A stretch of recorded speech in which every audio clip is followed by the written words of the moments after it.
We are live. Welcome to College Football's Peek Around the Corner with your host, Greg Flugar. We cover everything in college football because we love everything in college football. And if you do as well, please subscribe to our ever-growing channel.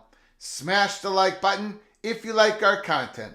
Share this video with your family and friends. If you want to support this channel through a donation, just hit that $, put in a comment, and we'll get you super chat as quick as possible. Welcome into the studio that sits on the corner of Keith Jackson Parkway and Kurt Gowdy Avenue. Do not be afraid, PATC community. Do not be afraid to be a legend with your comments and with your phone calls later in the show. Charlie Baker, NCAA President, proposes a new world in college athletics. It's a proposal. It has to pass. We're going to drill down on this, and I think I'm going to do it in a way in which everybody's going to understand it a whole lot more after this show than before this show. I captured images of certain tweets or posts on X, formerly known as Twitter, to help dissect this proposal. Basically, what we're looking at is student athletes getting paid directly from their university Not just the stipend, not just the educational stipend, but they're going to get paid directly by the university using a trust fund controlled by the university. How that trust fund gets filled up, there's some options. We're going to talk about that later in the show. There's so many interesting parts to this story. Schools, the NCAA, Charlie Baker is proposing a new subdivision, whatever that means. Basically, the schools can opt in to this new world or opt out of this new world. If they opt in, there's certain requirements. We're going to get to that. If you opt out, you can still, at this point in time, still play within your conference at this time. You don't. Also in this proposal, NIL will be in-house. The university will direct NIL money to the student athletes, not a third party. But you can opt out of paying your student athletes directly using your trust fund as a university, but still be involved in having in-house NIL payments. We will discuss it all. I believe we're going to do it in a way that everyone's going to be able to understand. I want to take you all the way back to August 10th, 2022, our very first episode of College Football's Peek Around the Corner. Episode 1 was our manifesto. This is what we talked about. Schools and or conference paying the players directly, the student athletes. And this has been the straw that has stirred the drink and all the changes that we have seen. This is why Texas and Oklahoma called the SEC in 2019. This is why USC called the Big Ten. This is why you see all this movement. Because the universities are going to be getting involved in directly paying the student athletes. And we're going to dive into this. This proposal is an olive branch, some flowers, a vase of whatever, given to Congress to say this is what we are proposing to do, and in return, we need federal legislative passed to make sure that we can do this all, get an exemption, not get in trouble, can't get sued anymore, and we can have our student athletes not be direct employees of the university. The proposal we're talking about cannot happen unless there is federal legislation protecting this proposal. There is so much to get through. We're going to get through it, and I promise you, we're going to get through it in a manner that will simplify everything for everybody. First of all, I want to thank everybody that has come in early to this channel. At the very start, I want to thank everybody. Hagen, thanks for coming on in. Gerald McKinley, been looking forward to this one. Richard L., early peak member. Mr. Buffalo, K-Doo's in the house. J.D. Turtle. Hey, Greg, help us understand this. That's exactly what we're going to do. Stephen McNeely, this is game-changing. Yes, it is. West Virginia guy, 56. The great gold rush of 2026 is upon us. No truer words have ever been spoken. Texas Tech Red Raider Laura Weiss. Hi, y'all. How you doing, Laura? Ryan Brooks, holy smokes, early peak member. Bear friends in the house. Sean, middle of the work. Greg, you are killing me. Randy Taylor, how you doing? Trial balloon. I would call it, no, I don't think it's a trial balloon. I think this is a serious proposal that's going to get hammered out, that has to go through a process. We're going to talk about that as well. No, this is a serious proposal. This is trying to save the NCAA. It's trying to make it so the universities don't have to have the student athletes be employees. To try to get Congress to give them the legislation they need. To give the bigger universities, the richer universities, the helmet schools more freedom. We'll get into all. This is a serious proposal. John Teal, half a day of work and I've got Wingstop 5 minutes away. Thank you for the super chat, John. Thanks again for your continued generosity to the show. I appreciate it. Buckshot Kid, Bob Husley, thanks for coming on in. Raider Vision, will it get approved in January? And what percentage of vote is required for approval? We'll get into that, Raider Vision. Early peak member, I appreciate you coming on in. Jonathan Price, sounds like an NCAA Super League. I don't think so. I don't think so. Maybe people are going to be surprised what I say here on this live show today. I don't think so. I think a lot more schools are going to opt in more than they opt out. I might be in the minority in that. We'll get into it. SC Country, what's up? Buckshot Kid, thanks for coming on in. Okay, let's get into it. Just want to hold on 1 second here. 1 second. I need everybody's patience. Just 1 second. Hold on.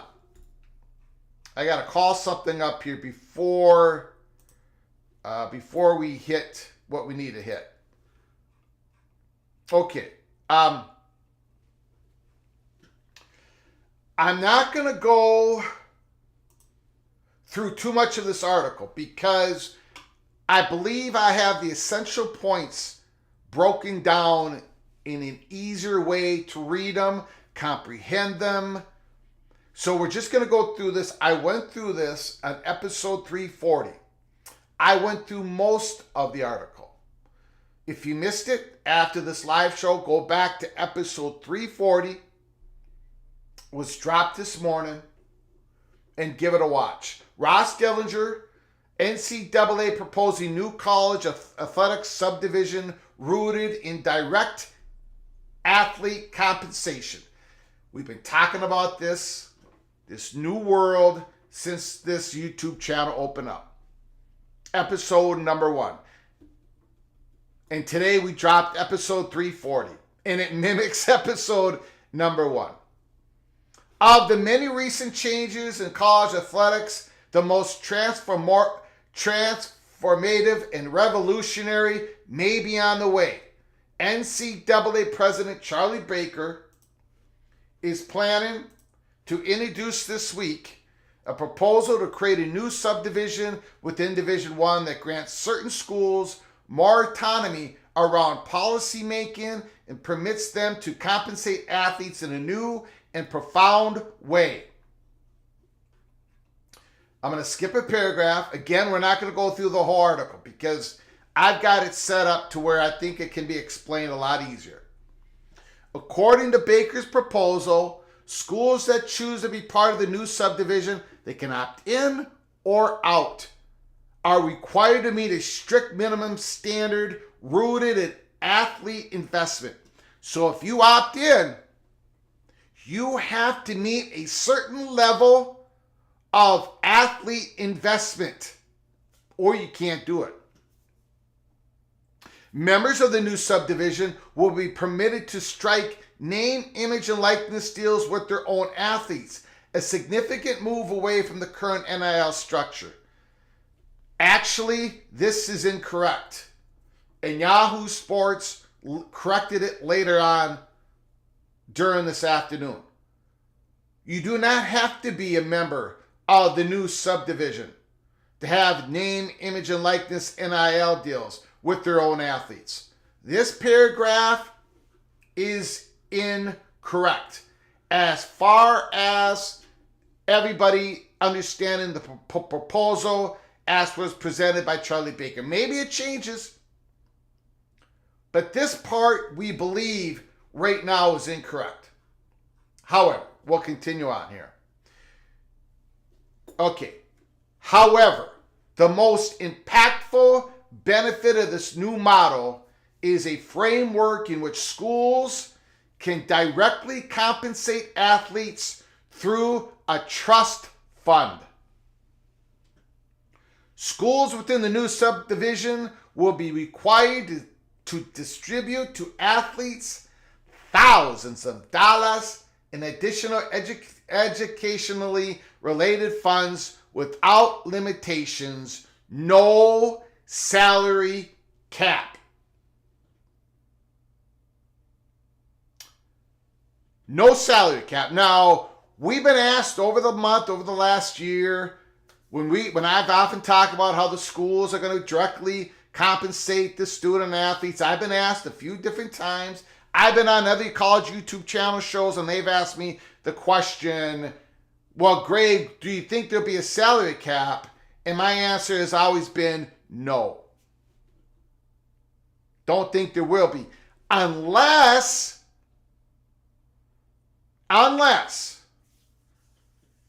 this evolves into employee, where the student athletes become employees. You have a collective bargaining agreement. It's a long road down that hill, I believe. But for now, there's no salary cap. Remember, the NCAA and the schools, they don't want any more of these lawsuits, right? A lot of these lawsuits pertain to people filing suits to the NCAA against the NCAA and the schools saying, you did not permit me to make as much money as I possibly could with my name, image, likeness, and everything else. And the courts have ruled in favor of the student athletes, just like they've ruled in favor of students in the past.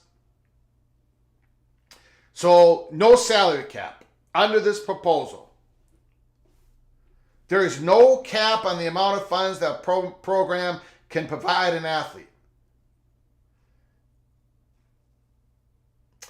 Baker writes in the letter, college and universities need to be more flexible, and the NCAA needs to be more flexible too. Entry into the subdivision requires a school to invest at minimum $30,000 per year per athlete into what is termed as an enhanced educational trust fund for at least half of the school's countable athletes, for half of the scholarship student athletes that you have in your athletic department.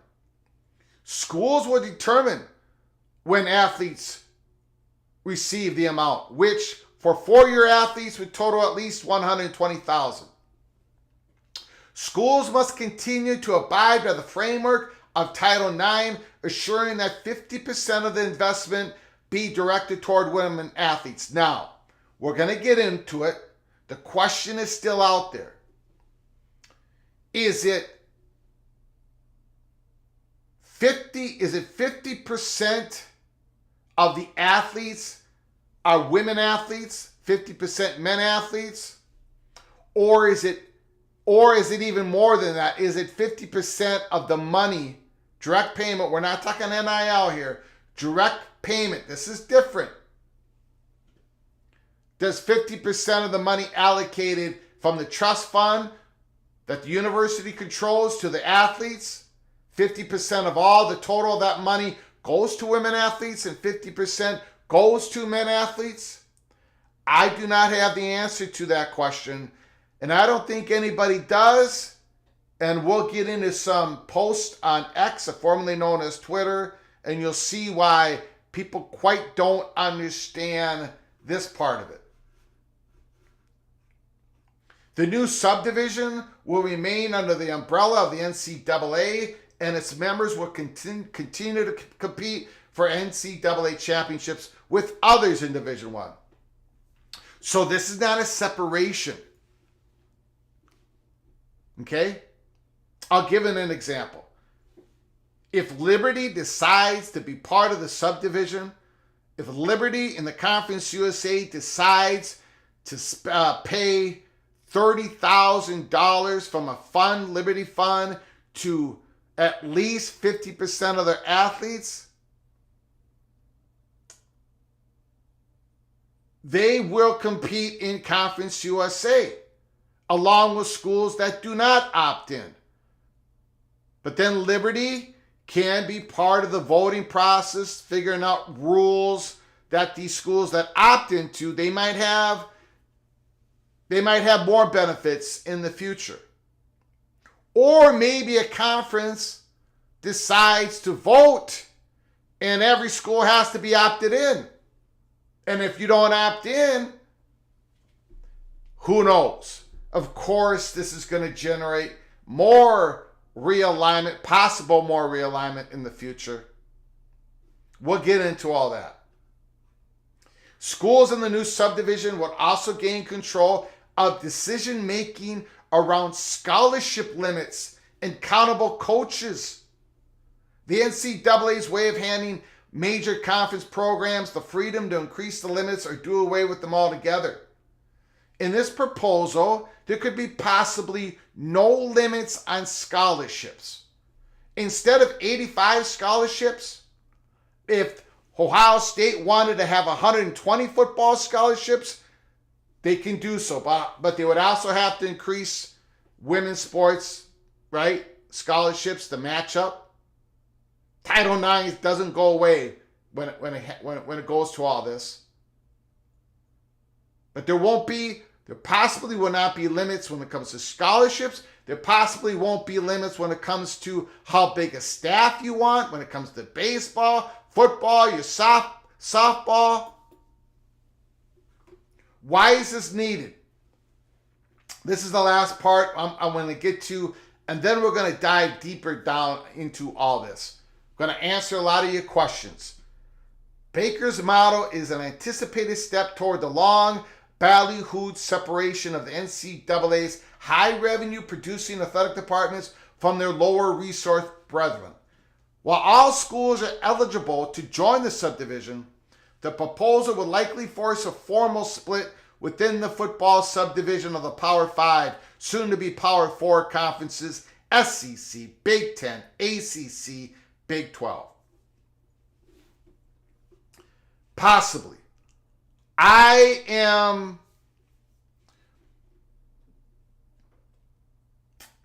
believe there will be athletic departments that will opt in that are not a part of the SEC, Big 10, ACC, and Big 12.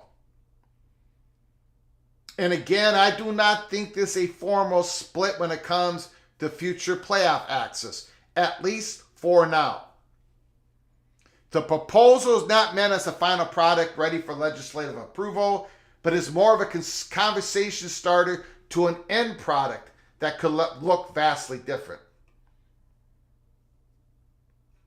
The growing financial gap between the highest resource colleges and universities and other schools in Division I has created a new series of challenges.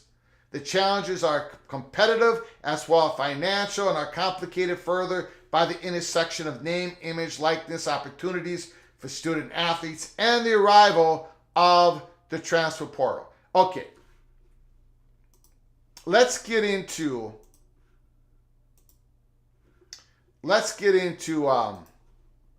really break this down. Okay?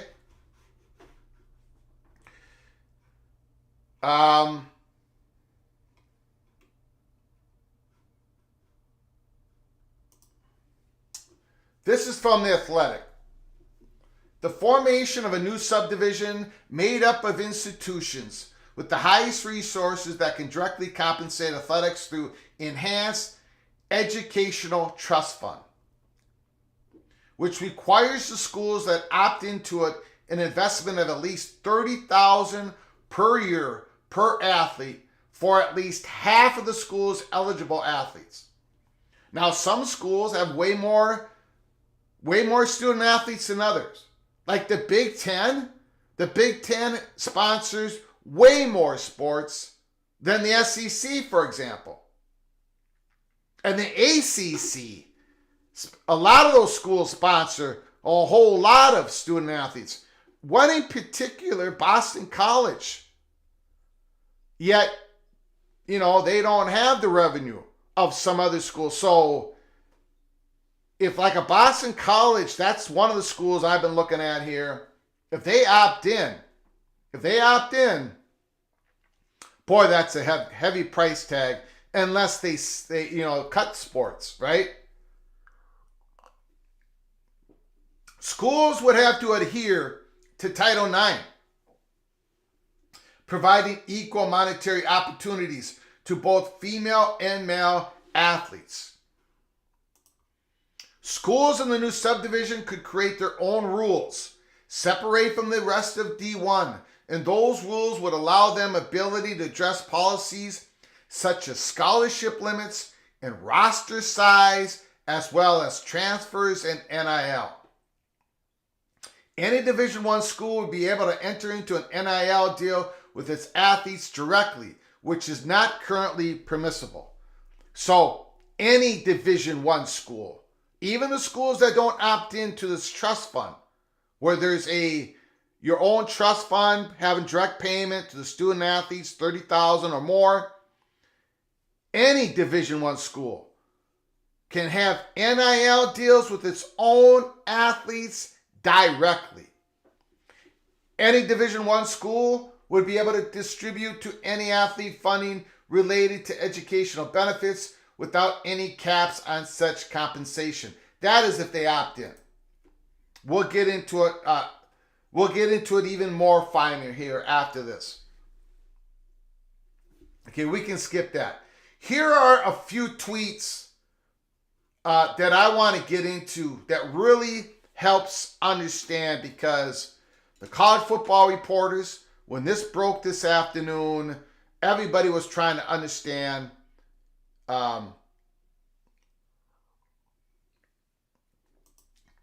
everything. Nicole Arbach from The Athletic. Clarification from the NCAA. Opting into the new subdivision would be an institutional decision. So some members of a conference could be in the subdivision and some not, in theory, although a league could mandate it being league-wide. So for right now, as people understand this proposal, a Liberty could opt in, right? A Kennesaw State could opt out in Conference USA. In the Mountain West, a Boise State could opt in, a Nevada could opt out. As much as we can understand it today. Ross Dellinger. On the NCAA's proposed model, congressional action is still necessary to avoid athlete employment. Dialogue between Senators Booker and Cruz have seen progress toward a bipartisan bill. Senate aides tell Yahoo Sports many Democrats are now open to addressing employment. This could be the fig leaf. This proposal to where these student athletes are getting paid at least $30,000. It's going to be more than that for a lot of these athletes. And some of these athletes are going to get paid at least $30,000 or more in non-revenue sports.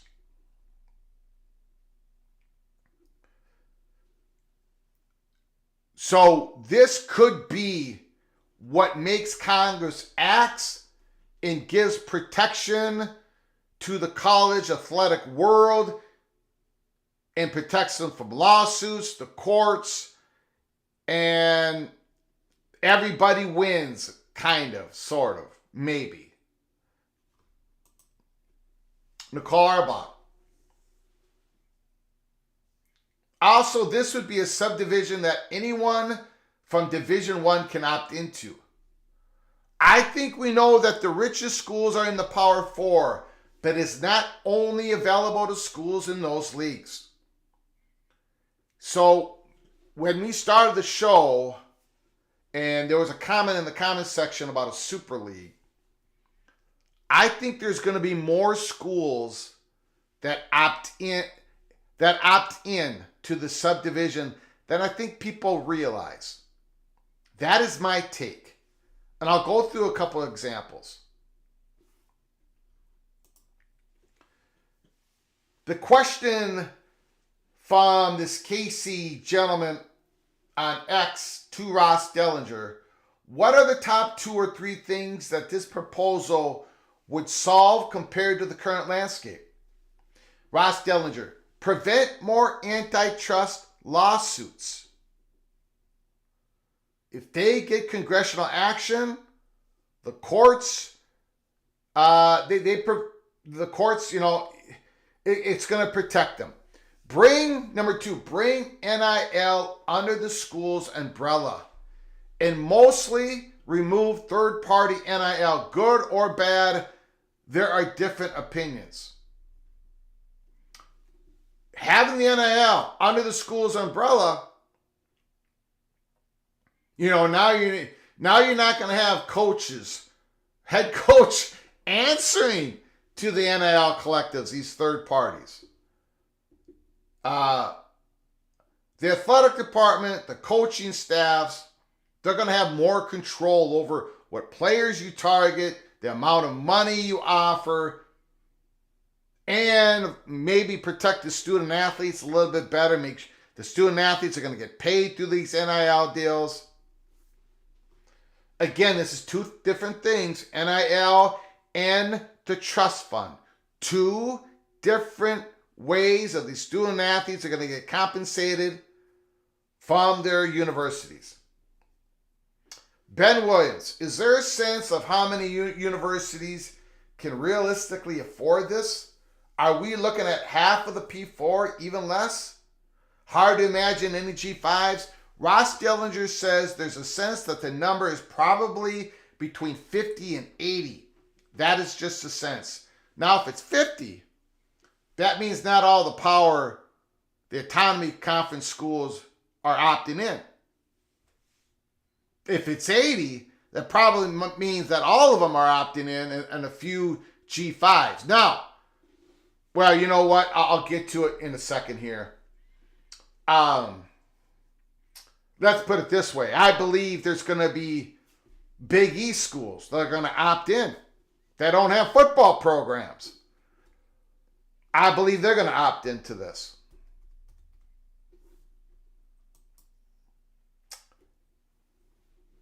Mayor Pike asked Ross the question: how would this comport with Title IX?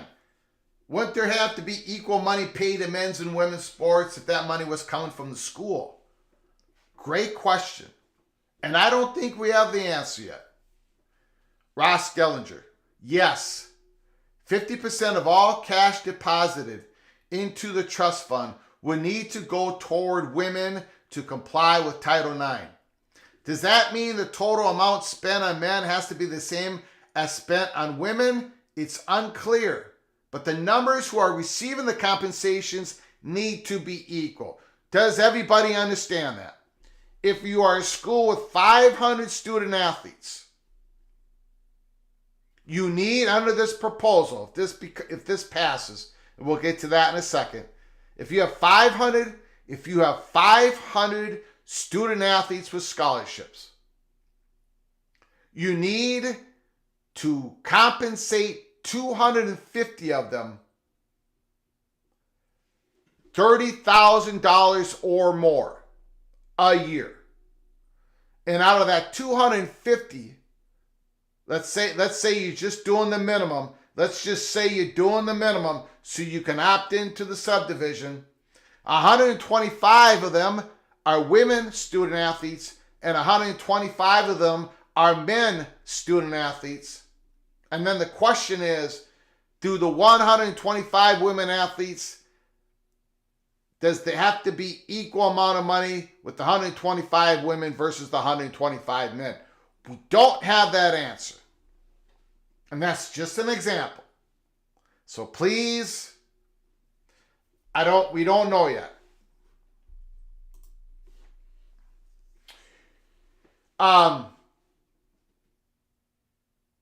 This is the correction of the paragraph that I said that was incorrect in Yahoo Sports.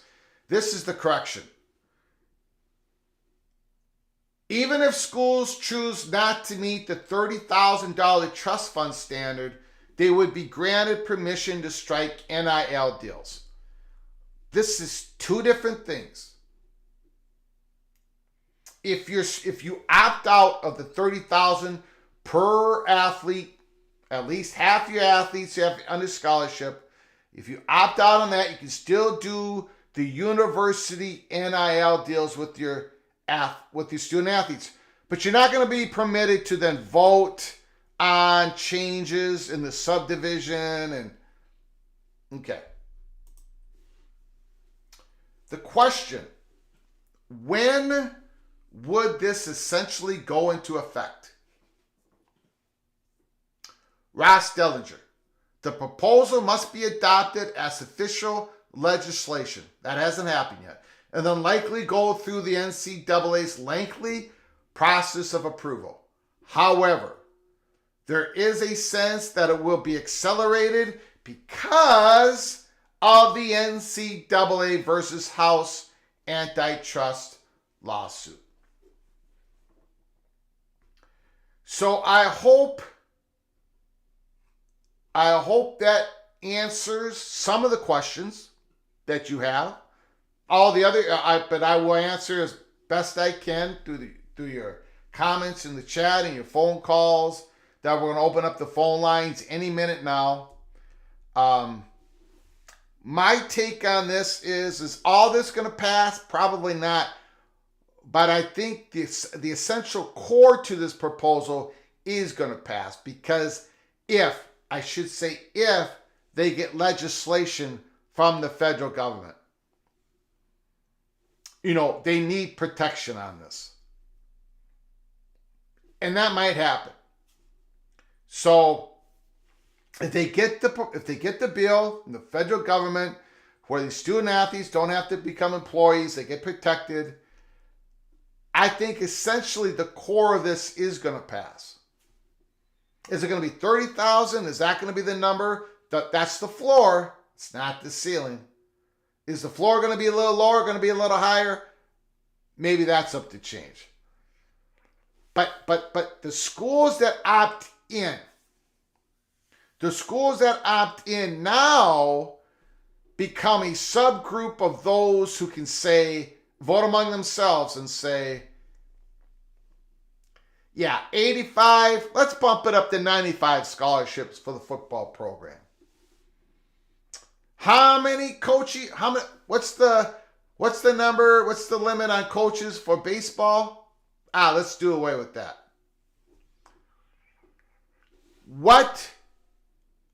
Who do I think is going to opt in? Who do I think is going to opt out?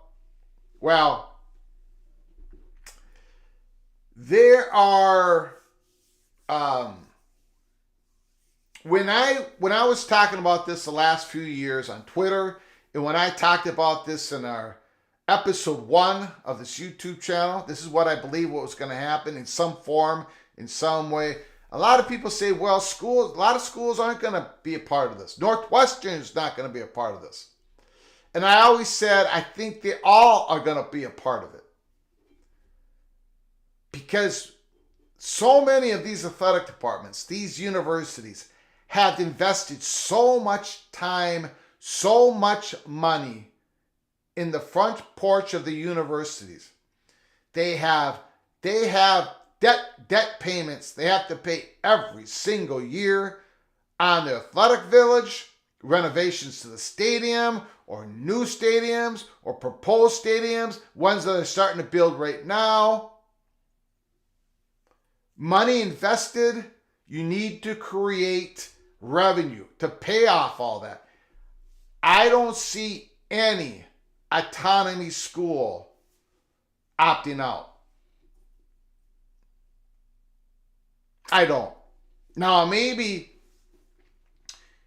it's going to be difficult for some of them. I brought up Boston College. They might have to change the structure of the athletic department. They might have to cut sports. There has been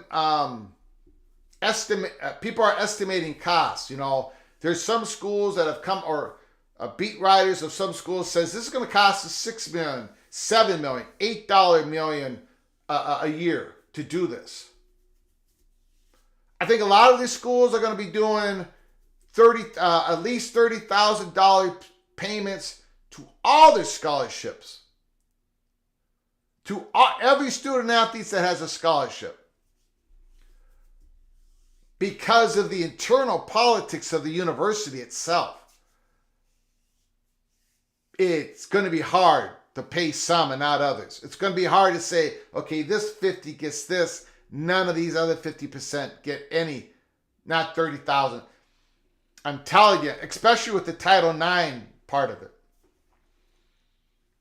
So I believe, I could end up being wrong, but if this proposal is anywhere close to what actually gets passed, I believe every autonomy school will opt in.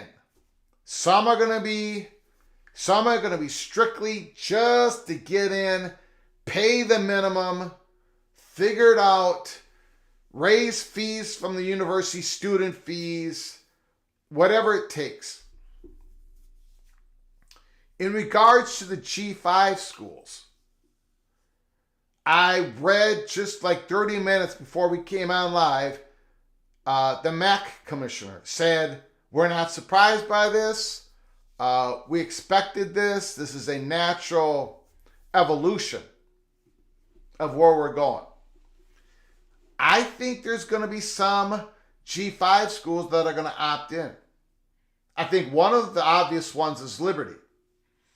If you take a look at the MAC schools, there are some that are way more healthier than others that I can see doing this.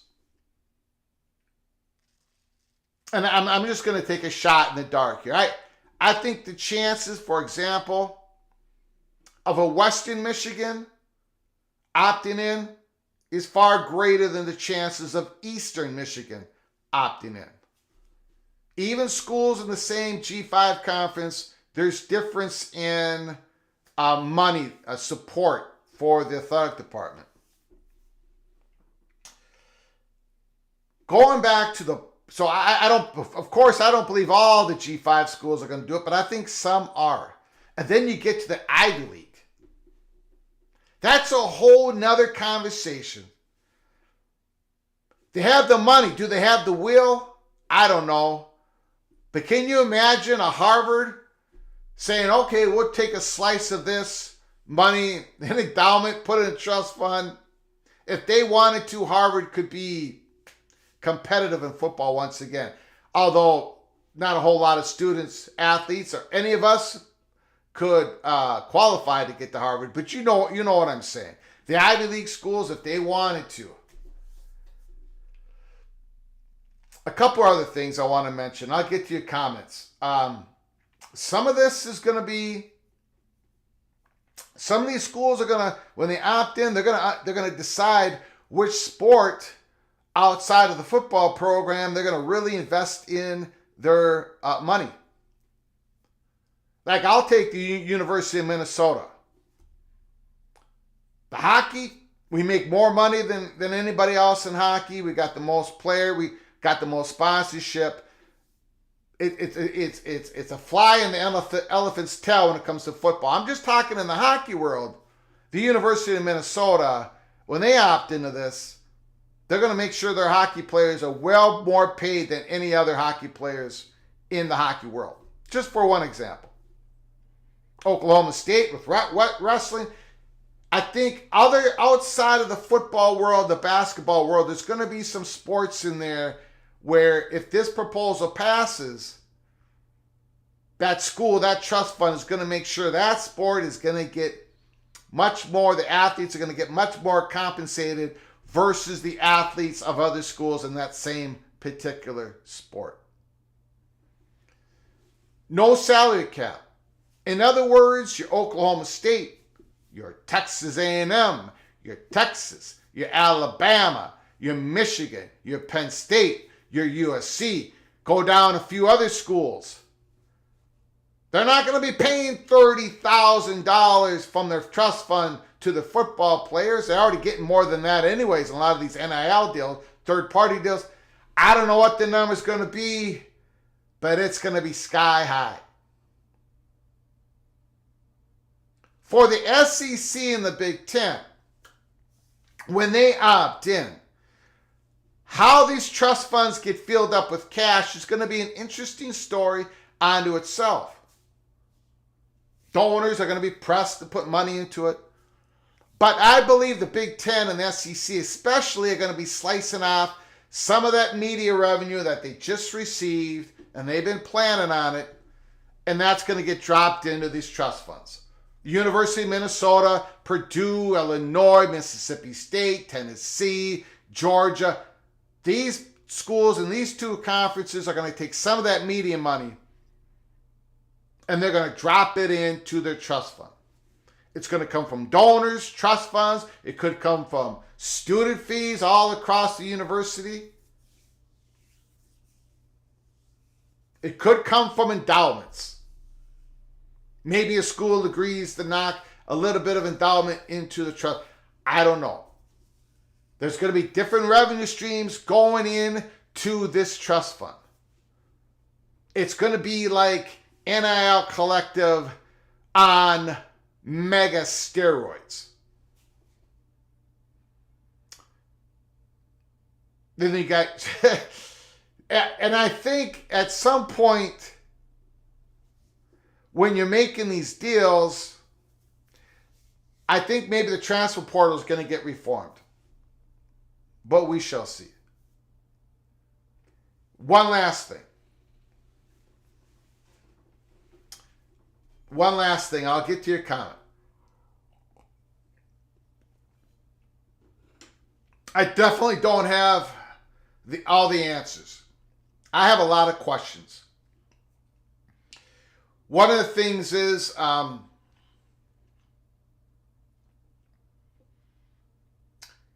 you can see some universities really getting, when it comes to competition and athletics, they're going to really benefit by this proposal.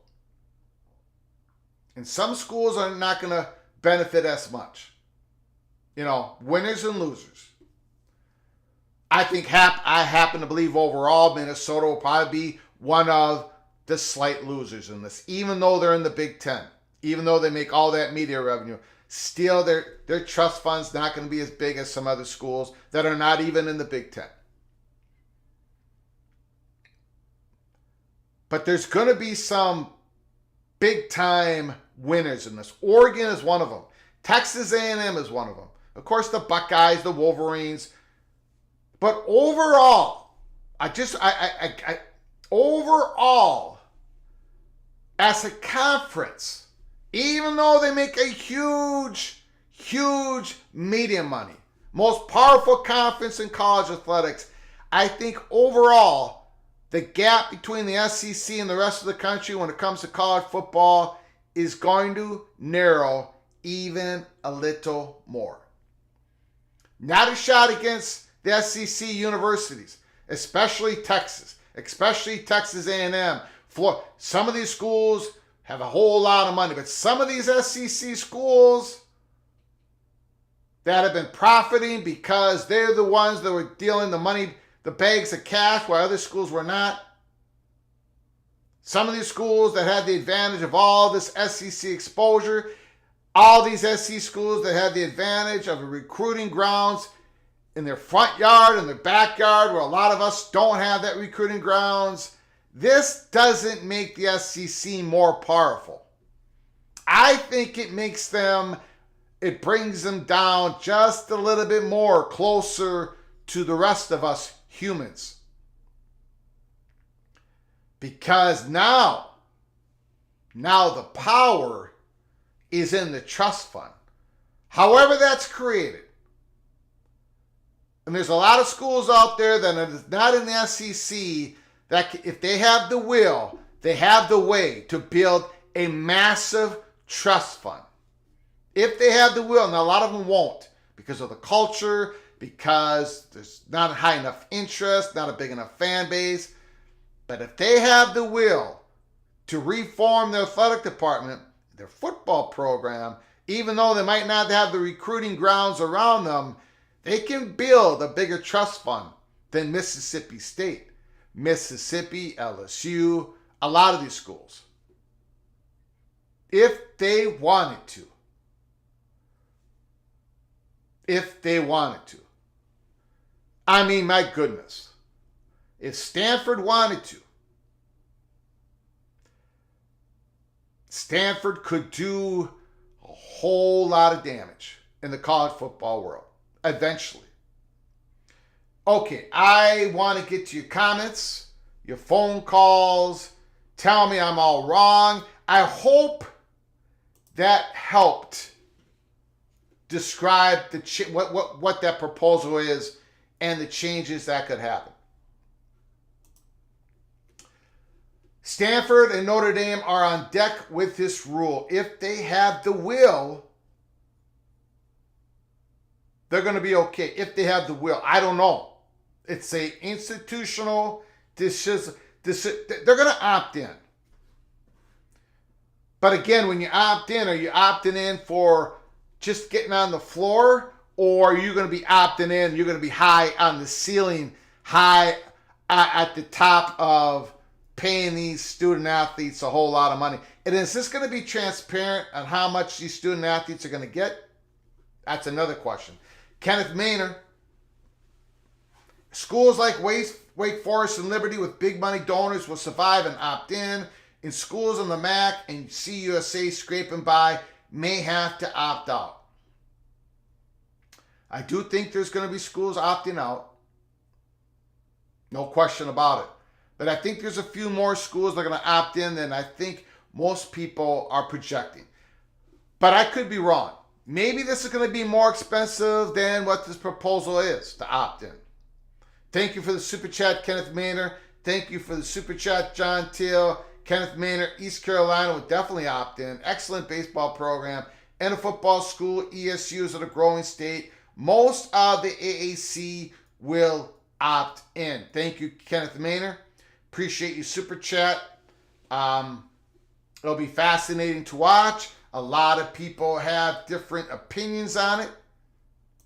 And again, this is a proposal. We don't know the real, if it passes, what it's actually going to look like. I think it's going to look a lot like this, but not exactly like this. And of course, they need that legislation to pass for this to work. Thank you for the super chat. I appreciate it. Greg, I think the trust fund will be capped. I don't think so. I don't think so. Maybe a university will make that decision, but that's not what's going to be decided in this proposal. There's not going to be caps because they don't want to get sued. You only can really cap something if you have like a collective bargaining agreement with your employees being representative at the collective bargaining agreement, at the negotiation table. There's not going to be caps. I don't think so, Stephen. I think the word cap, you're not going to see it anywhere. I could be wrong. Good explanation, Greg, but I'm still not clear what federal action is necessary to make this work. Well, they need an exemption. They need to have a carve-out. College athletics need to have a carve-out to say, um, this to let them go forward without having these student athletes be employees. That's what these leaders are asking for. Tony Petit's asking for that. Jim Phillips is asking for that. Greg Sankey is really asking for that.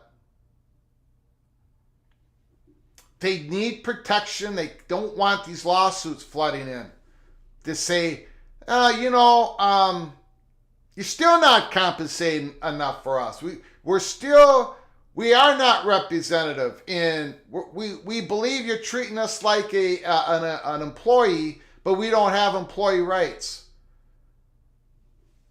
The schools want to have a carve out for them, for this. And the only way, and Congress has to act, or none of this will work. Hopefully that helps answer. Army, Navy, Air Force are out. Maybe they will opt out. Maybe they will.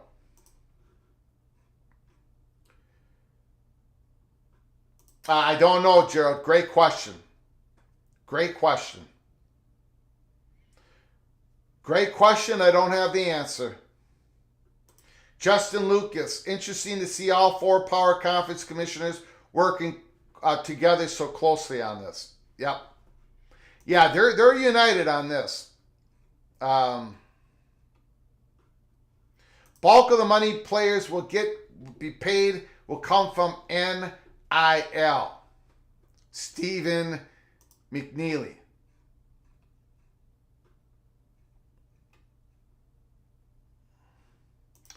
$7.5 million trust fund amount won't be too difficult for a lot of schools, but the $75 million for a competitive NIL fund is another story. Okay, we're going to open up the phone lines.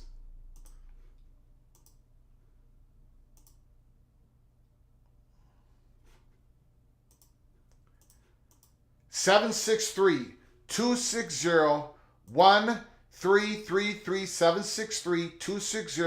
763-260-1333. I just want to pop in one more news item. Brett McMurphy, earlier today, Iowa defensive coordinator Phil Parker wins the Broyles Award. Congratulations to Phil Parker. Call from Stephen McNeely. Stephen McNeely, the floor is yours. Thanks for calling, sir. Hey, Greg. How you doing today? Doing good. Doing really good. Hey. Big news. What do you think? Good to talk to you. The reason I think the trust funds is going to be capped is because of the requirement to pay women the same amount out of the trust fund as the men. So I don't see you spending $75 million, on your men's basketball team and the football team, and then have to pay $75 million to your women's athletes. So I think the trust fund will be that $30,000 per athlete, both men and women. And then I think everything else extra for the men is going to come out of your NIL fund.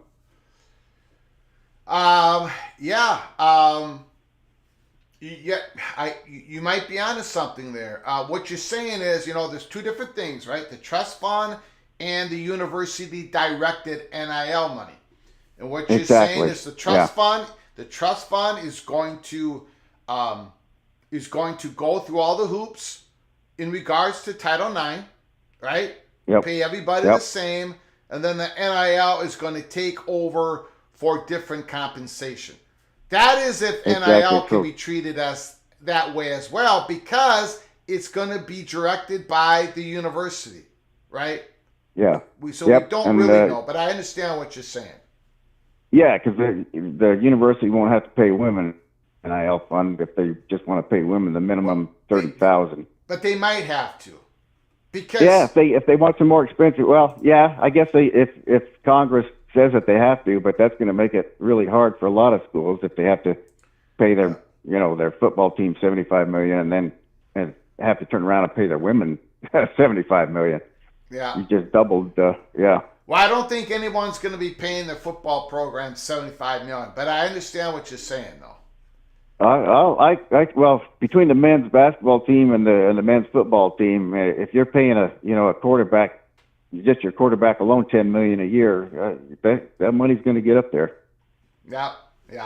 It's you could be right, Stephen. There's no salary cap. That's the key. That's why I called the title of the show this. No salary cap. That is the big component to all this.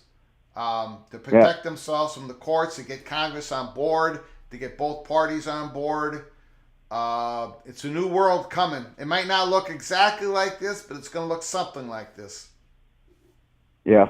Anyway, that's my 2 cents worth. I just want to tell you I love your show, and I'll let you get on with it. Yeah, I appreciate it. And Stephen, I want to thank you so much for the beautiful flowers you sent to our family when my father passed away. I appreciate it, sir, so very much. Hey, you're more than welcome. And those are supposed to be anonymous because I just wanted to come from the PATC community. I'm sorry. I apologize. We all have the same love for you, Greg. Okay. Those flowers represented everybody. Okay, I'm sorry. I just did. Oh, hey, no, okay. No worries. Okay, no worries. Okay, thank you're you, welcome, sir. All righty. Appreciate it. Yeah, we'll talk to you later. You got it. Bye bye.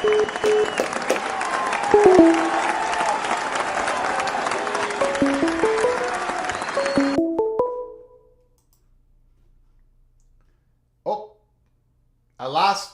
Call again. For some reason, the call went off the line. Give me a call. Once again, 763-260-1333. I do apologize for that. Once again, breaking news. We don't have all the answers. We've been through all the particulars of it. Trust fund, student athletes being directly paid. Call from Crab cakes and football. Crab cakes and football. Mr. Maryland Terrapin is on the line. Holy smokes. The floor is yours. I got a lot to say about this one. Some positive, some negative, but at least it's going to be my opinion. Got it. One, I hope that the general students' tuition doesn't go up because of this. They did nothing wrong. They're just trying to go to school, get their education, whatever field, and get on with life, and have to pay back their tuition.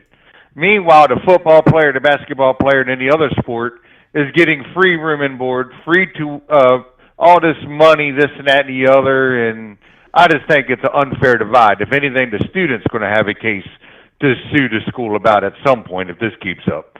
The next thing is, I think the oil companies, like you said, Texas A&M and the oil state rather, yeah. like Texas, the Texas A&M's, Texas and everything, and I think the apparel, which puts Oregon and potentially, I don't know if Kevin Plank will do it to the extent Oregon will, but Kevin Plank with Under Armour would be able to drop, all that into the, I forget the term you used. Trust. But the main trust fund, thank you.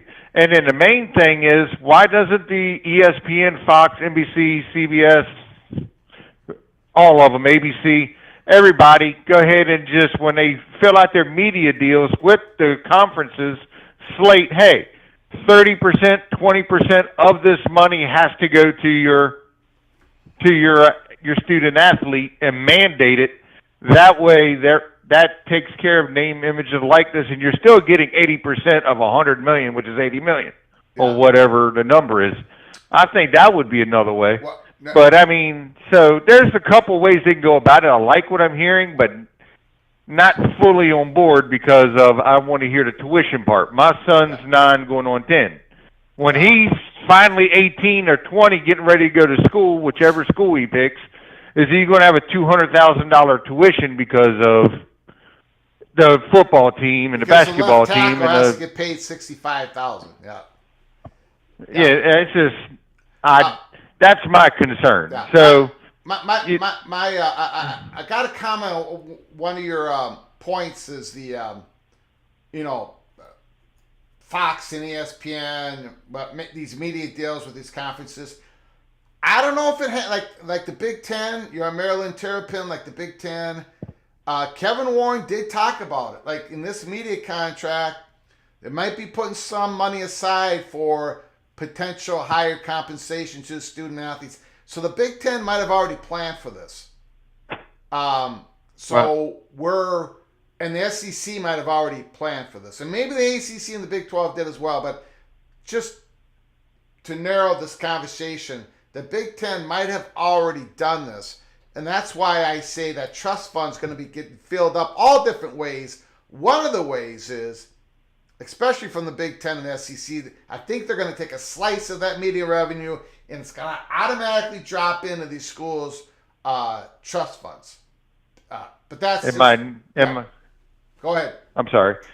And my next question is that going to affect who's eligible for the conference or for a championship? And if you didn't opt in, then you get a different championship? Or are you still going for the same championship that's under different rules? The way this proposal's written and the way people are understanding how the proposal's written, that it doesn't affect any of that. In other words, as of right now, teams in the same conference can opt in or opt out of this trust fund subdivision, no salary cap situation. They can opt in, opt out, but if they opt out, then they can't be part of the subdivision when they come to talking about voting on things in the future. But no, as of right now, a Liberty who opts in could be going for the Conference USA Championship, playing against Kennesaw State, who opted out, for example. All right. Yep. Well, yeah, because I heard you speak earlier today when your your video that you did. Yep. And I've been waiting for this to come out all day long, and it finally did. And I had some questions in my brain about that one because I just don't want the regular person going to school to get an education to have to pay extra for something that they get zero benefit from. I mean, even if Maryland won a national title, which we'll never do, but let's just say we did, the rest of the students aren't going to benefit nothing from it outside of rah, we won a championship. Oh, now we're paying extra $30,000 a year for it or whatever. You know, I mean, so that's my main concern is your regular school versus this side of things where it's getting a little off the rails and whatnot. Yeah. So, all right. Well, I'll keep it short. I'm pretty sure I'll call back next video. Yep. With any other questions about it. Thank you. Appreciate it, sir. No, not a problem. Have a good one. Great call.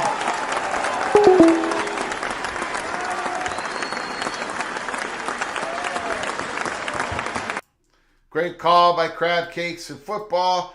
John Teal, if Dabo has his way, they'll opt out. They'll be in. Thank you, John Teal, for the super chat. I appreciate it. There was a question. Call from Immaculate. Immaculate, can you hold on for a second? To accept, press 1. To send a voicemail, press... My mistake. Immaculate, can you hold on just 1 second? Of course. There was a question here I want to get to. Every time I do this, I cannot find the question that I want to get to. Okay, Justin Lucas, how does this affect conference realignment? Wow, well, that's an impossible question to answer right now, and I don't think it's going to affect conference realignment. Let's say this thing gets passed next year in the near future, but 3 or 4 years down the road, yeah, it could affect it could yes, it would affect conference realignment, especially in the G5 world, but maybe even in the P5 world or in the Autonomy 4 world. I don't think it's going to affect it now, but this whole thing you know what, I should step back here.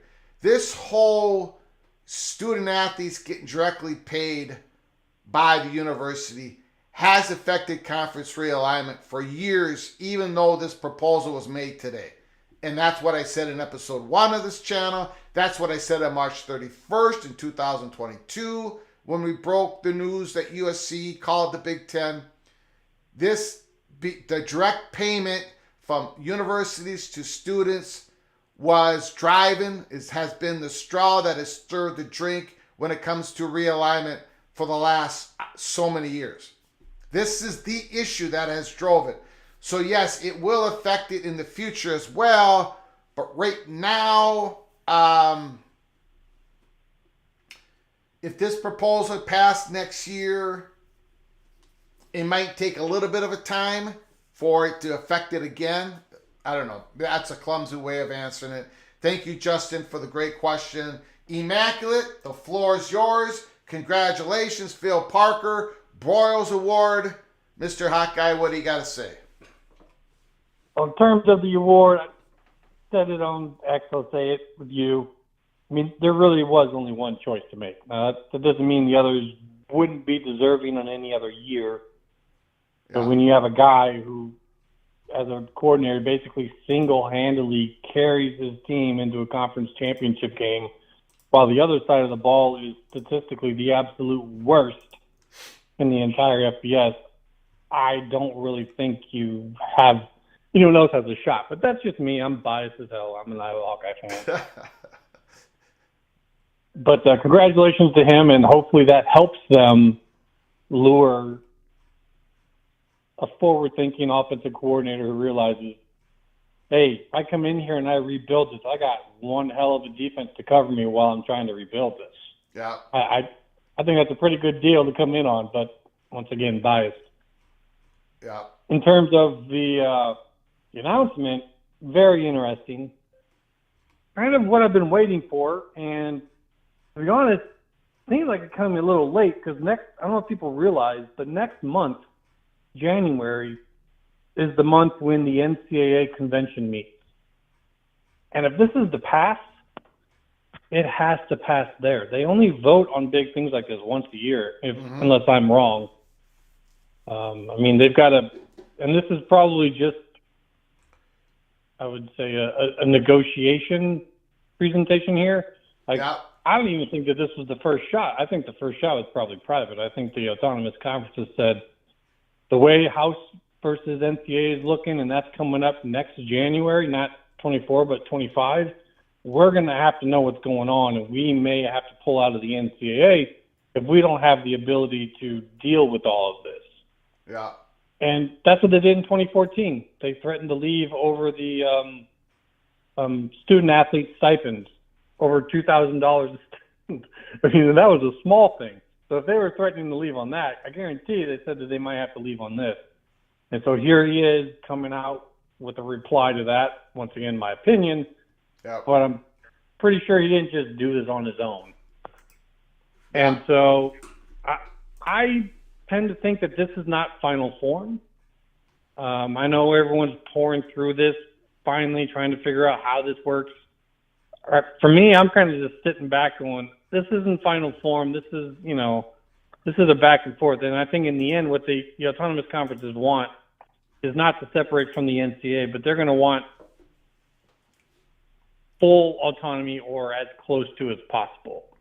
And I don't think it's just about this stuff, because really this is pretty close to what their autonomy already is. Their autonomy is over student-athlete issues and compensation and whatnot. So it's pretty close. I just think it's because they're going to give student-athletes a particular status in order to be part of this, or however it is, it probably is going to require extra autonomy given.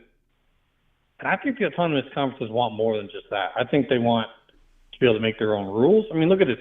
If this doesn't get passed in January, they got to wait a whole year. Well, I don't. If it the only way it can get passed in January if there's federal legislation that gets passed first, and I don't see how that happens. They need federal legislation to pass for this to pass. They have said that. Everyone has said that. But basically, what this proposal is telling Senator Cruz and Senator Booker, the senators, that we are serious about having student athletes get a whole lot more compensation, but we need a carve out. We need protection from these lawsuits. We need to make sure that we can declare the student athletes are not employees of the university and not get sued because of that. Yeah, I think that if Congress was, aligned with them, they could get that written up pretty quickly. But I don't know if Congress is aligned with this. Well, in terms of reports from Yahoo Sports today, Ross Dellinger, I don't know if I can find it now. Let me see if I can find it. Nah, I probably can't. I have not been busy today. Ross. The feeling is, the sense is that Congress is going to love this proposal. They're getting closer. This could actually happen to where they're going to pass federal legislation to have a carve out for this, because now the NCAA is serious in having these student athletes have higher compensation, no cap, no salary cap, no NIL cap, everything that Congress has been looking for, the NCAA is now delivering. So, but the NCAA Inc., this is not going to become official until they get protection from federal legislation. This proposal does not help Iowa, Minnesota, Alabama, Georgia. It doesn't help any schools unless they get protection from federal legislation. And this is like a fig leaf. This is like a flowers being sent to Congress saying, look at what we're about to do, but in return, you got to deliver us protection. And it might work. And it might, but once again, like, none of this may actually happen in this regard.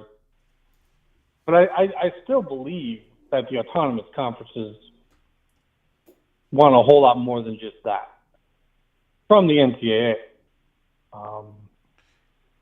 And kind of been waiting for January to come around because that's the only time it can happen. Yeah. So whether this is getting lumped in with that or not, I don't know. Will Congress act before them? They have a month. It's December. You got holidays. I mean, how many of those guys are even around? I don't know. But I think that's going to be a pretty wild convention. Yeah. Now, we have to be kind of, when we talk about autonomy conferences, we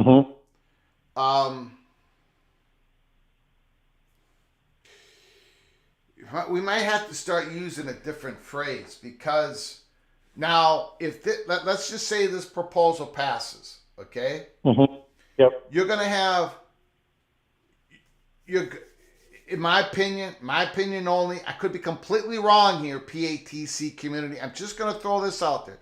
You're still going to have SEC, Big 12, ACC, Big 10 being, I don't know what you want to call it. I don't think autonomy is going to work anymore, and I'll get to that in a second. Power 4 conference, in where they're going to get more money in playoff distribution, right? They're going to get more money. They bring more eyeballs. They're going to get more money. But I don't know if autonomy 4 works anymore, because if this proposal passes, who's ever in this subdivision is going to be there to vote on the rules in regards to the schools that are in the subdivision. For example, if Liberty opts in, they're going to be, quote unquote, an autonomy school, but they're going to be in a G5 conference. You understand what I'm saying? Well, I understand what you're saying. I don't necessarily know if I understand that to be true. The autonomy conferences, whatever they pass, whatever rules they pass, any other conference in Division I can also adopt those rules. Like, they don't just pass things for themselves; they pass things for Division I. So, governance over D1 is already there for them. It's just very limited in its scope, and that's kind of why I say I think they want full. And a lot of the things that I think that they would pass would probably help the G5 as well.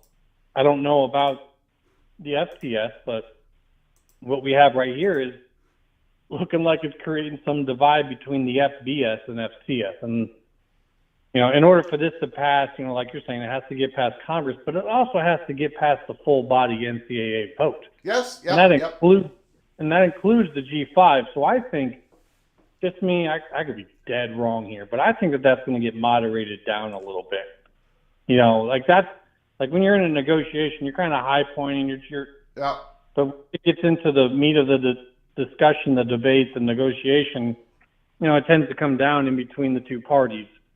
And if they want this to pass, they're going to have to make a lot of people happy. Because think about it, if this still includes the basketball tournament, like these schools and whatever this will still have to go play the March basketball tournament.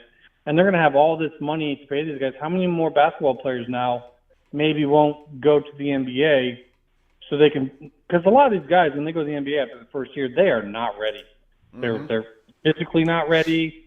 They're mentally not ready. They're not trained up for it. And, sometimes they end up going to the G League, and they don't make crap off that. They'll make more money staying back in here, getting well coached by top-of-the-end coaches instead of the G League stuff.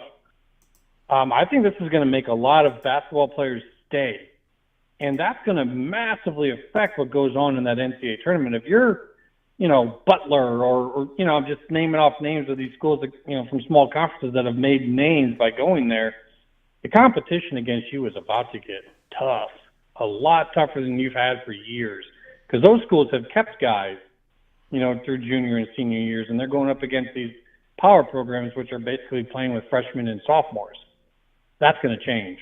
Mm-hmm. So I don't think that the body of the NCAA is – they're going to want this to come down no matter what the starting price is. Like, if you're going to get this from us, we're going to cut it down, and we don't care what it is.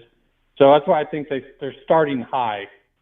I don't think it's going to end up being there all the way up just because, you're going to have to negotiate with the rest of the body for the voting, and we'll see how that goes.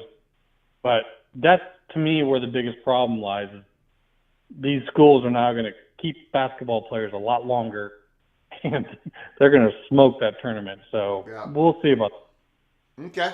That's a good point. Very good point. So, that's my thought on this, is that this is really kind of part of a much larger thing, and it's, everyone. Now, would you agree with me that if whatever gets passed, if it's somewhat close to this proposal, that there's going to be more than just your autonomy schools that are going to opt in? There's going to be a lot of Big East schools. There's going to be some, there's probably going to be a couple G5 schools from every conference that are going to opt in. Yeah, and I think that's, I've been saying, I was like, I don't know what's going to prompt it, but I do believe there's going to be some G5 consolidation. And this could be the thing that sparks it. Yeah. There might be some schools that are in, say, the AAC. They're like, we can't do this. And there might be some schools that are in the ACC that we want to do this. Now, I don't know if schools are going to be willing to leave and go, quote unquote, down in conference, or if like a brand new G5 conference is going to have to be created by a bunch of leaving, and that's complicated. So, I think it's going to spark a whole lot of movement down there, because there are some schools that will do it. Liberty, obviously.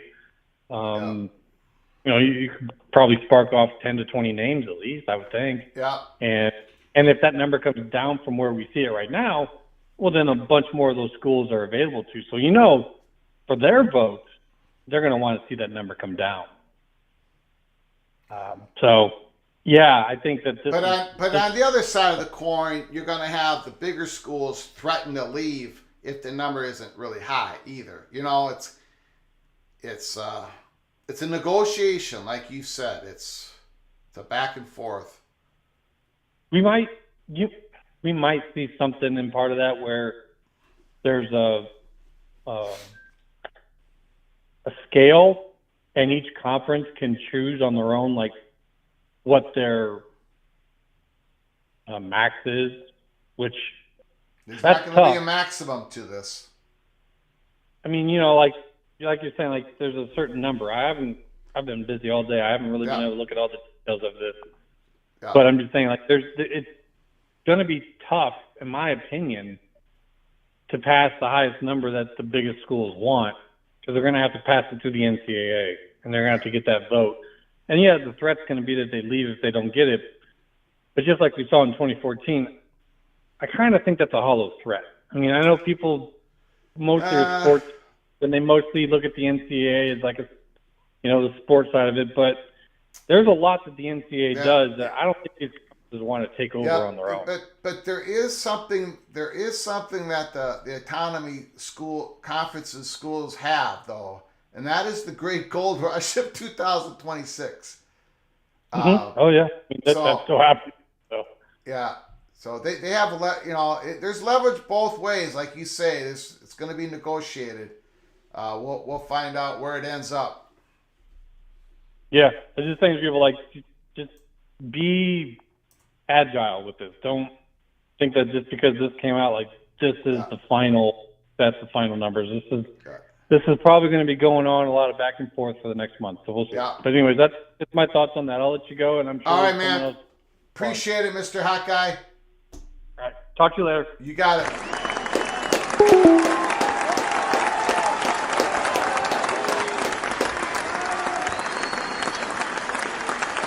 Great call. John Teal might have to add Liberty to future ACC list. What about a school like Tulane? Would they opt in? I think so. I think there's going to be some schools, though. If the proposal's passed anywhere close to how it's written, there's going to be some schools that are going to have to drop some sports. Boston College, I'm looking at Boston College. That's the number one school. They have a lot of scholarships, and their margin of error is so quite small. Thank you, John Teal, for the super chat. Take the Mountain West teams that are willing. Add to the AAC teams that are willing. I give you the Union versus the Confederacy Conference. Thank you, John Teal, for the super chat, for your continued generosity to the channel. Thank you so very much. There is also other news that I haven't even hit upon, and we've been on the air. We've been streaming for an hour and a half. There's Dillon Gabriel. Dillon Gabriel is going to be visiting Oregon soon. Great quarterback, Oklahoma in the portal once again. Sounds like he's going to be visiting Oregon real soon. So Oregon might be ahead. Now, I also heard that USC was also targeting Dillon Gabriel. But it looks like Oregon has the edge because the reports is Gabriel's going to be visiting Oregon soon. Riley Leonard, the great quarterback in the portal from Duke. It's being reported that Riley Leonard is going to be visiting South Bend, Notre Dame on Wednesday and Thursday. Tomorrow and the next day this week.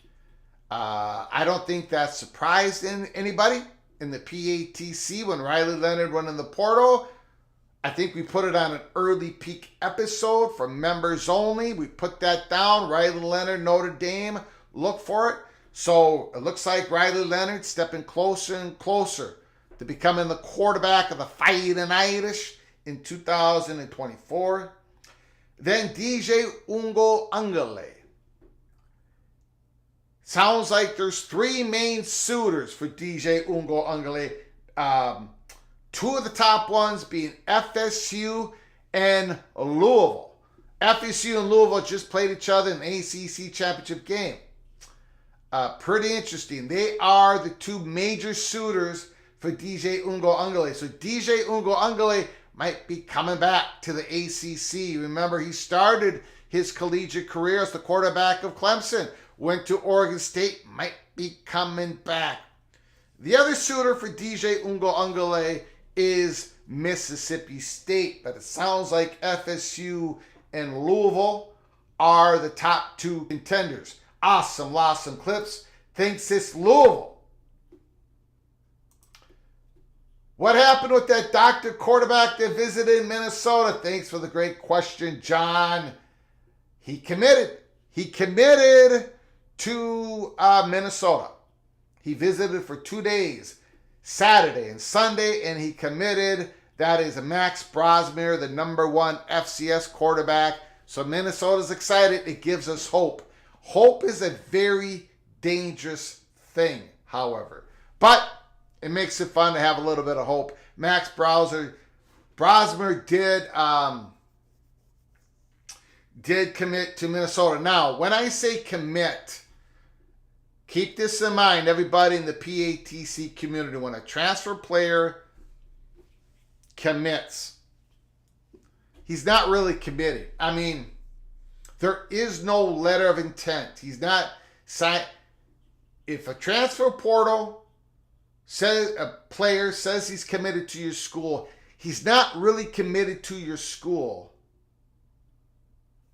until he enters the first day of class. That's when they are in, that's when they truly are committed. Even if they sign an aid package at the moment they commit, they're not officially a part of your football roster for the next year. When a player out of high school, in like December 20th, that's the first day they can sign on. When they sign on, letter of intent, they are committed. Right there and then, even before they go to the first day of class. But for a transfer player, when they are in the transfer portal and they say, I'm committed, they're not really officially in the program until they walk into their first day of class on January 5th, 6th, 7th, whenever your quarter, tri-semester, whenever it starts for that university. So Max Brosmer, for example, he's committed to Minnesota, but 3 days from now, if Tulane offers him more money, whatever, he could say, oh, I'm sorry, PJ Fleck, I'm going to go to Tulane. And so Max Brosmer has no official standing with the University of Minnesota until that first week of January. That's how it is when it comes to the transfer portal. Just to be clear, you guys know how we have to be accurate here at Peek Around the Corner when talking about college football, because if I'm not accurate, I hear about it on Twitter and every place else. So I wanted to make that, make sure. Yeah, the Evil Badger, Jeff Olson, linebacker from transfer portal, committed to Badgers on 3rd and committed on the 4th. There's already people who have dropped out who said in the portal, I'm committed to this team, and they're already, but they don't pay any penalty on that. It's when they walk when they walk in the class, or they hit their computer, if it's a remote class that you're taking at a university. Whenever you start getting educated at the university, that's when it actually happens. You are committed.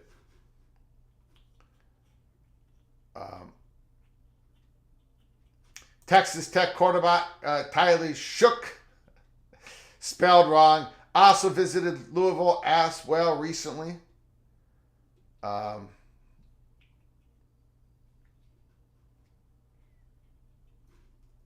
see.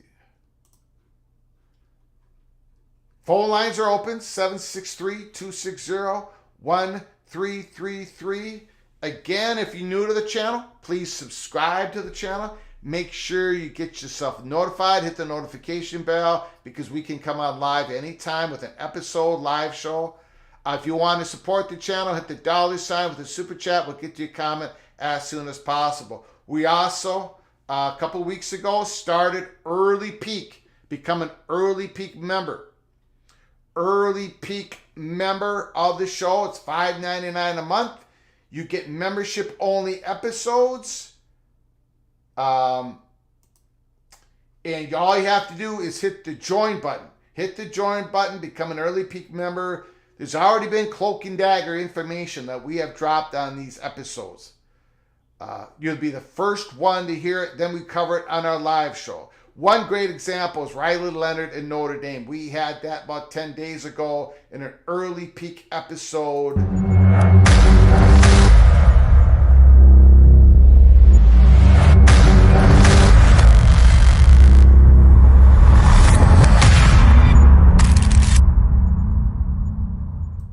We also had some very interesting information dropped on it yesterday in an early peak episode, episode number 7. So if you're interested, hit the join button, become an early peak member of college football's Peak Around the Corner. Florida State, Governor DeSantis said, was it yesterday or today? They're willing, the government, the executive branch, willing to write a $1 million check to the Florida State to come back, to go after the playoff committee. I don't think that's a real big story. I don't think it really has much meat to the bone. Florida State, nobody can undo what the playoff committee just did. But just keep in mind, the state of Florida is getting really political about college sports. They have the sovereign immunity law that we talked about in an early peak episode yesterday on a live show yesterday. Keep an eye on it, because if the governor and the legislative branch in the state of Florida is willing to cut Florida State a $1 million check to pay for the expenses for court when it comes to this issue, can you imagine what they're willing to spend when it comes to making sure that Florida State is to be able to get out of the ACC? Just keep that in mind. There's a lot of people talking in the state of Florida in and around the possible use of sovereign immunity law, which in theory, which I've been told, can be used, for example, if the state of Florida says, by God, our state institution, Florida State, we as the state of Florida were not involved in the negotiations for Florida State to sign the extended grant of rights, blah, blah, blah, blah, blah. Therefore, Florida State says to the ACC, in lieu of you not wanting to settle with us to get out of here, we're gone. So then Florida State is gone, and then ACC sues Florida State. That's when, in theory, the state of Florida then brings out their sovereign immunity law. That's a lot of talk that mounts up to nothing at this point in time. Just want to give you a little peek around the corner of what could be percolating, because there's going to be some action taken in the first quarter of 2024. We've been reporting that for, 341 days. 341 days ago, we first stated that. December 26, 2022. Expedition Greg, thank you for the super chat. I appreciate it so very much. Your continued generosity to the show. Expedition Greg, any updates on the Holy Smokes Theater? We did give an update yesterday. So check out the live show yesterday. The number one rule in realignment is realignment never sleeps. The number 2 rule in realignment, it starts, the big dominoes fall first. The number 3 in realignment is the schools call the conference first, not the conference call the school first. The number 4 rule in realignment is relationships matter. Relationships are important. Relationships are so important to realignment and so incredibly undervalued by many who follow this stuff. The relationship between Florida State and ESPN, the relationship between Florida State and the SEC, but particularly with ESPN right now, is non-existent.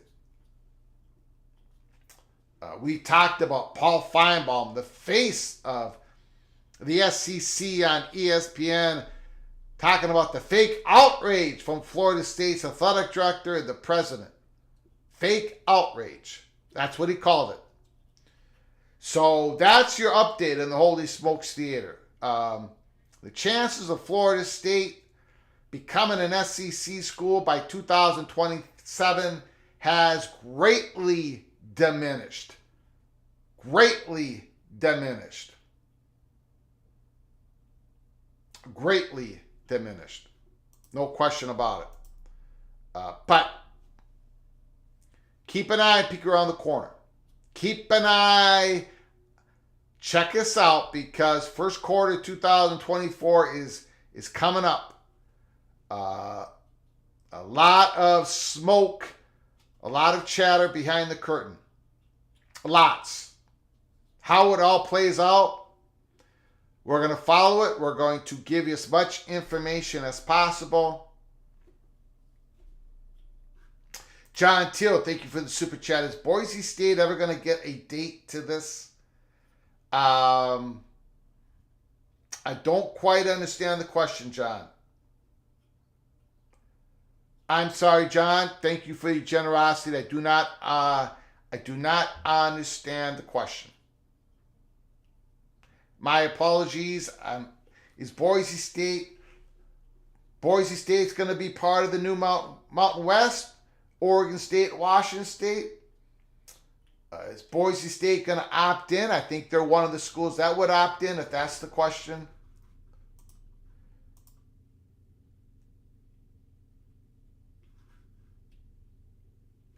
To the Big 12 or the ACC, I don't think Boise State is a candidate to the ACC. I don't think they're a candidate to the Big 12. Never have. We've never talked about Boise State in the Holy Smokes Theater. I do not think Boise State has a lick of a chance to ever get into the ACC. Big 12, I don't think so. I don't think so.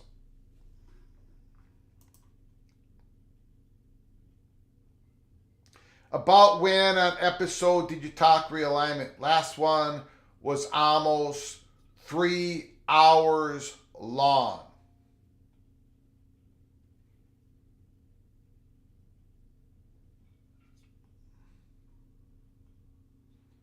Are you talking about a live show? I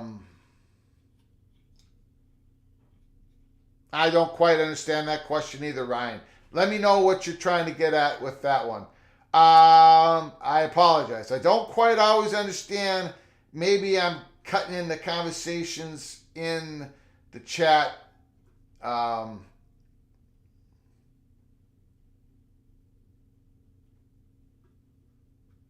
See, John, sounds like a very transformative proposal. It's difficult to understand the future impacts, but there could be issues within the G5, with some universities opting in and some opting out. I agree with you, C. John, and that is why this might affect realignment in the G5 greatly in the next couple of years. If this proposal gets passed in some shape and form, like it's stated today, we could be getting what I would call Frankenstein G5 conferences built. A couple from here, a couple from there. Schools that are opting in might find more commonality with schools opting in from other G5 conferences. Let's say there's 7 AAC schools that opt in and the rest opt out. And then those ACC schools 6 years from now see a Liberty that's opted in the Conference USA. Would Liberty become a candidate to join the AAC? Don't know. How much will a top men's basketball team cost a year? Top men's basketball team. I'm guessing $15 million. Ryan Brooks, I want to catch up on the theater, but would like to fast forward to that part of yesterday's show. Just go to the monologue, the very start. I don't know what part of it.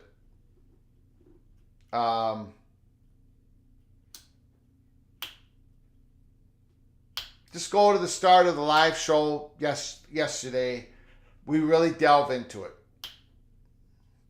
I don't know what minute mark. I can barely remember yesterday. There's been so many big stories.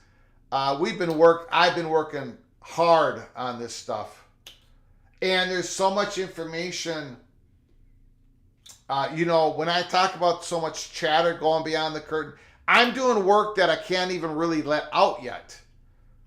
A good example of that is the Colorado Big 12 thing. There was so much that we were learning, and then I gave it to you in the Holy Smokes Theater in the only way I could give it to you without burning bridges. Same thing is happening now. So you can ask the little general, the one who rules with an iron fist, my wife. She hears me talking on the phone. She sees me email. She sees me. She knows the work I put into it. And a lot of that is, we're always pushing for more information. And I'm always trying to figure out the best way that I can give you the peek around the corner. So all the hours that we're on live and all this stuff that we do and capturing images of articles and breaking things down the best we can. I also have this other half where I'm getting the lay of the land. I'm understanding it. And then we get contradictory information. And I'm talking to really informative people back of the camera, people that you know in front of the camera. And then I try to give you the best information in a timely manner in the way that you can enjoy it and in a way that I could harvest the field over and over and over again and not burn anybody, which at times is a tricky situation. John, will Florida State hit Georgia with a hate crime beating? Are you talking about in the bowl game? There's a lot of people opting out now of these bowl games. So even in the big game that Florida State and Georgia's playing, I don't think we can really.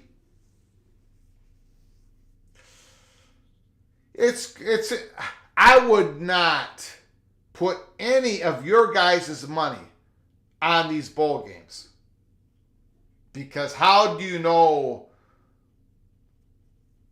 who's going to really play, who's going to really show up, who's really practicing? John Till, thank you for the super chat. I appreciate it. Appreciate it so much. Chad Bracey, Florida State will barely show up to the Orange Bowl. Yeah, it's... Sorry, Ryan, I can't get you a better answer. I don't even remember yesterday. Sometime early in the show.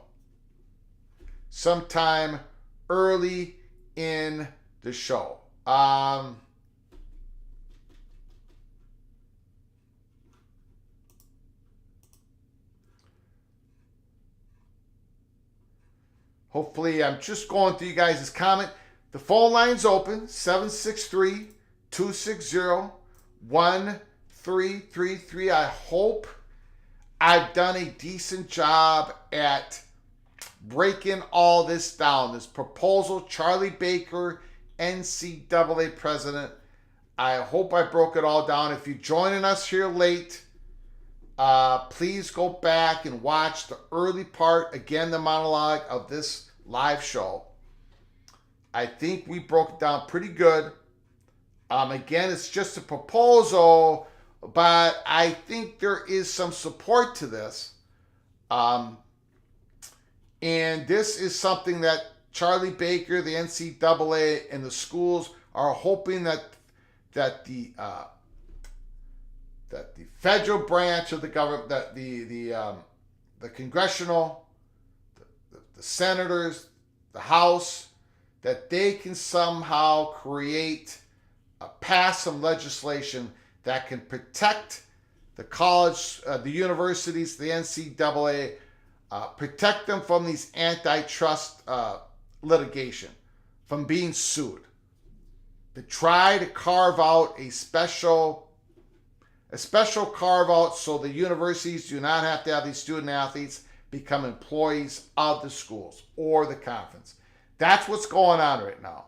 And this proposal seems to have some traction with Senator Booker, New Jersey, Senator Ted Cruz of Texas. Bipartisanship. Seems like there is some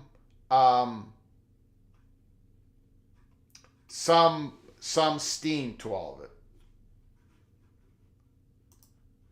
Some traction.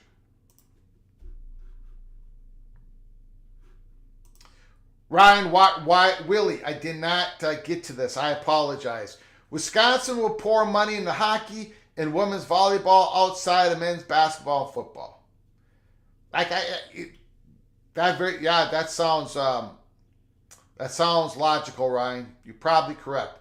Again, if this proposal changes and these big universities and they're spending at least $30,000 and at least half of their scholarship for the student athletes, the scholarship athletes, football players are going to get a whole lot of money, basketball players are going to get a whole lot of money, but some of these schools are going to really isolate some of their most successful programs in the athletic department, and they're going to be giving their student athletes more than the $30,000 floor or whatever the floor is set at. Some of these schools that really perform well in some of these sponsored sports are going to be pushing more money, even if it's not a non-revenue making sport. That's how I see it. Ryan believes Wisconsin pouring money into hockey and women's volleyball. I think a lot of Big Ten athletic departments are going to be putting money into direct payments from the school to the student athletes per trust fund. I think a lot of money is going to be going to women in women's volleyball in the Big Ten.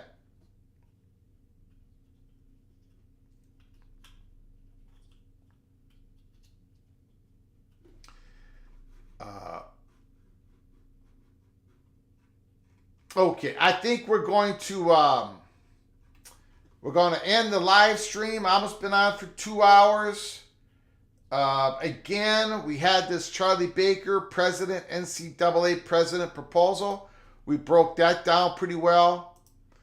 Dylan Gabriel is going to be visiting Oregon very soon, according to reports. Riley Leonard is going to be in South Bend, Indiana, visiting Notre Dame Wednesday and Thursday. And DJ Ungale, there's 3 suitors, and it looks like Louisville and Florida State are the top 2 suitors, with Mississippi State as a possibility as well.